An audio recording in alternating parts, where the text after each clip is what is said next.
Hello, friends. Father Scott Vanderveer here with another installment of Seriously, God?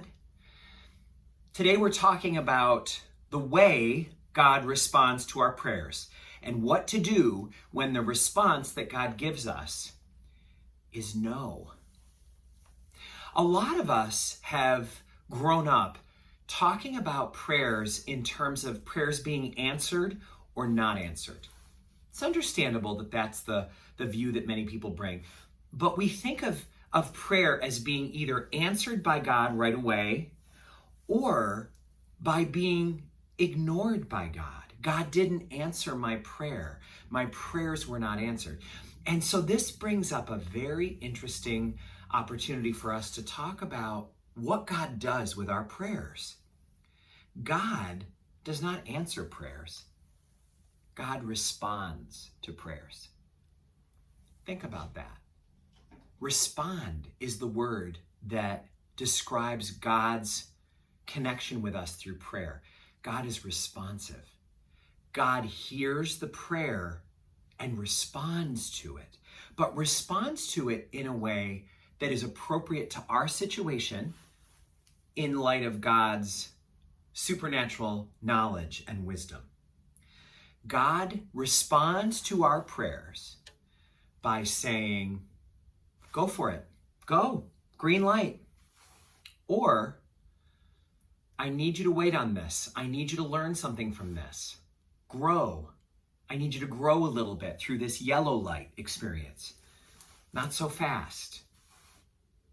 And then, of course, no, you can't do that. No, that's not good for you. No, that is not going to happen. God responds to our prayers silently. And so we are left to fill in the gap that is left by not knowing exactly what God is thinking or why God is responding to us the way that God is. Isn't it interesting that we then start to confabulate what God's response must be all about? Isn't that a great word, confabulate? It means to take little strands of information that's incomplete and then to use it to weave up a story that is fictional. It's not that it couldn't maybe correspond with the truth, but we have no way of knowing that it corresponds with the truth. It's a confabulation. It's what happens when someone in the office doesn't say hi to us when we go by their office, and we confabulate that means that they're mad at us, or that we're not appreciated here anymore, or that we should start looking for another job. And really, it was just we couldn't see that they had earbuds in, that their back was to us, and that they didn't hear us greet them at all. Confabulation is what we often do with God. We assume that God did not answer our prayer because God doesn't love us, or because God doesn't exist. Maybe there is no God. God says no when no is the right answer. God says no when maybe God has something better in store. A great example of no is when a relationship that you really want to work out, you really want to have that person next to you as your spouse or your best friend. You have them in that spot and you pray to God, please don't let anything ever take us apart from each other. Please don't let anything ruin this from going the direction I want it to go. And then the thing we fear actually happens. We don't get engaged. We break up with each other. Friends drift or separate. And we think, God, why don't you love me? Why don't you answer my prayers? Do you even exist? Or do you exist, but you're actually cruel? You don't care about your children. Maybe we're not your children. Maybe we made that up. And then we forget that there can only be one seat next to us. We can only have one person in the spouse seat. We can only have one best friend. We can only have one person in that sacred place. And if the one that we have chosen or the one that we have affinity for If that one is the wrong one, but we don't know it yet, we've got the wrong person sitting in the one and only seat next to us that can be occupied. So if the wrong one is in it, the right one can't get in. This happens to us all the time. So then here comes an opportunity for us to grow. God doesn't answer prayers. God responds to prayers with a green light, a yellow light, or a red light. Go ahead. Or wait a little bit and grow. Or no, I've got something else in mind for you. But then comes our figuring out how to react to that.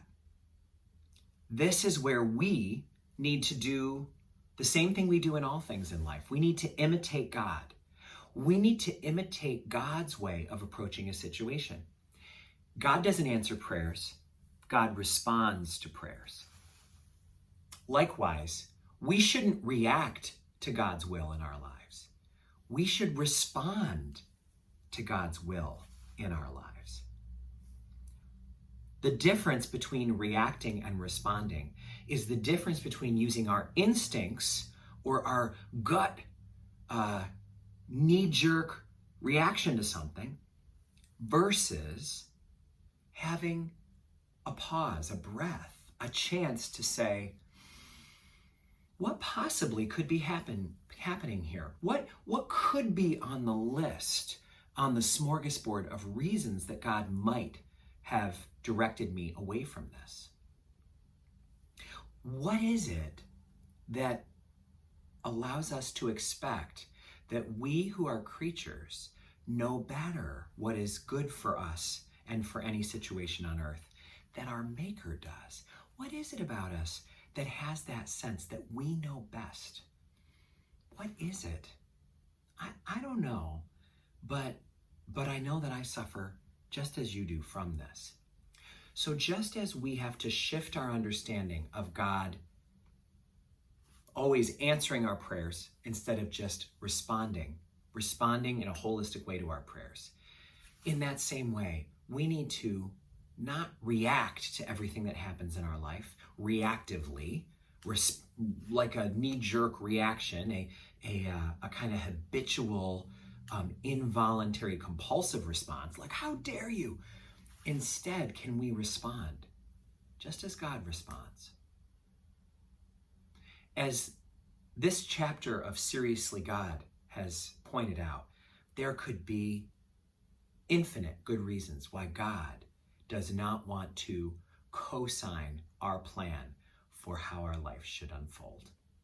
And thanks be to God that we have a higher power who knows greater than we do, who has so much more knowledge than we have, that we have God to help guide us through all the unknowable twists and turns of life. May God bless you all.